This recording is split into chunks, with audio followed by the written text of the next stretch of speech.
పరికరాల ద్వారా లేదా నేరుగా కనబడుతున్న బయట ప్రపంచం అంతా పదార్థమయం. శరీరం కూడా కాల్షియం, సోడియం లాంటి అనేక మూలకాలతో మరియు వాటి మిశ్రమ పదార్థాలతో చేయబడింది. అందుకే శరీరం కూడా ఒక పదార్థమే.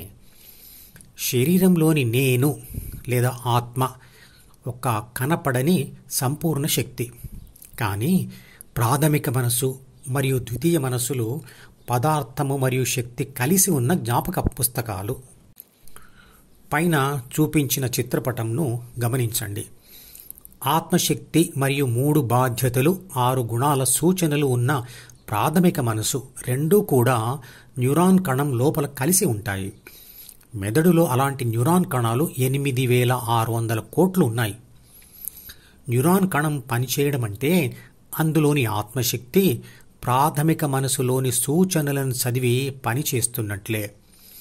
న్యూరాన్ కణం ప్రపంచం నుంచి ఈ ద్వారా తర్వాత డి ద్వారా సమాచారం తీసుకొని దానిని విశ్లేషించి సి అంటే అహంను సృష్టించి తగిన సూచనలు తయారు చేసి డిలో రాసి ఈలోని కర్మేంద్రియాలతో కలిసి ప్రపంచంతో వ్యవహరిస్తుంది అని తెలుసుకున్నాం. ఆ న్యూరాన్ కణం స్వతంత్రంగా పనిచేసే ఒక రోబోలాగా ఉంటుంది. కాబట్టి దానిని ఒక కంట్రోలర్ అనవచ్చు అని ఇదివరకే తెలుసుకున్నాం. న్యూరాన్ కణాలు అన్నీ ఒకదానితో మరొకటి సంప్రదించుకుంటూ వాటి పనిని అవి చేస్తూ ఉంటాయి. న్యూరాన్ కణం లేదా రోబో లేదా కంట్రోలర్ ద్వితీయ మనసులోని అహంను పొంది ప్రాపంచిక నేనుగా మారుతుంది. అలా మారిన ప్రాపంచిక నేను ప్రపంచం నుంచి వచ్చే సమాచారంను మరియు తను తయారు చేసి ఇచ్చే సూచనలను రెండింటినీ కూడా ద్వితీయ మనసులోని డిలో అంటే డైరీలో రాసుకుంటుంది. సి మరియు డిని కలిపి ద్వితీయ మనసు అంటాము. ద్వితీయ మనసు ఎక్కడ ఉంటుంది? న్యూరాన్ కణాలు ఒకదానితో మరొకటి ఎలా సంప్రదిస్తాయి? ప్రతి న్యూరాన్కు డెండ్రైట్లు మరియు యాక్సాన్లు అనబడే చెట్టు వేళ్లు లాంటివి అతుక్కొని ఉంటాయి. ఒక న్యూరాన్ యొక్క డెండ్రైట్ మరో న్యూరాన్ యొక్క యాక్సాన్కు ఎదురెదురుగా ఉంటూ వాటి మధ్యలో కొంత ఖాళీ స్థలం ఉంటుంది. ఆ ఖాళీ స్థలంనే సైనాప్స్ అంటారు. దానిని ఒక వంతెన అనుకోవచ్చు. ప్రపంచం నుంచి లోనికి వచ్చే ప్రపంచ సమాచారంతో మరియు ప్రాపంచిక నేను ఇచ్చే సూచనలతో ఈ వంతెనలు కట్టబడుతూ మరియు గట్టిపడుతూ ఉంటాయి. ఈ సైనాప్స్ వంతెనల మొత్తం సమూహంనే ద్వితీయ మనసు అంటాం. అంటే ఈ సైనాప్స్ వంతెనలలోనే మొత్తం జ్ఞాపకాలు భద్రపరచబడి ఉంటాయి.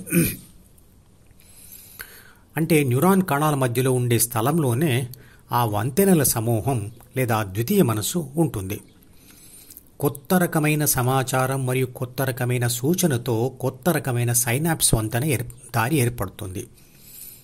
అదే రకమైన సమాచారం మరియు సూచనలు మళ్లీ మళ్లీ వస్తూ ఉంటే ఆ దారి గట్టిపడుతుంది. ఈ సైనాప్స్ ద్వారానే ఒక న్యూరాన్ కణం మరొక న్యూరాన్ కణంతో సంప్రదిస్తూ ఉంటుంది. ప్రతి మనిషి తనను తాను సూచించుకోవడానికి నేను అనే పదాన్నే వాడతాడు. ఒక మనిషి నేను అని అంటున్నప్పుడు ఆ సమయంలో ఆ నేను అనేది ఒంటరిగా ఉండే ఆత్మశక్తి కాదు. ఒంటరిగా ఉండే ఆత్మశక్తి ఏ మాట కూడా అనలేదు. నేను అనే మాట అంటున్న సమయంలో అది ప్రాథమిక మనసుతో మరియు ద్వితీయ మనసులోని అహంతో కూడిన ఆత్మశక్తి అంటే ఏబీసీ. అదే ప్రాపంచిక నేను. ఇక అహం అంటే నేను, నాది, నాకు మరియు నన్ను. ఈ భావన ప్రపంచంతో వ్యవహరించడానికి అవసరం. ఆత్మశక్తి ఒక బ్యాటరీలోని రసాయన శక్తి లాంటిది. బ్యాటరీ ఒంటరిగా ఉన్నప్పుడు పాటలు పాడదు. కానీ దానిని సెల్ ఫోన్లో పెట్టినప్పుడు సెల్ ఫోన్లోని మెమరీతో కూడి అందులో దాచిన పాటలు పాడుతుంది. ప్రాథమిక మనసు మరియు ద్వితీయ మనసులు రెండూ కూడా సెల్ ఫోన్ మెమరీ లాంటివే. అందులో దాచిన సూచనలను బట్టి ఆత్మశక్తి పనిచేస్తుంది.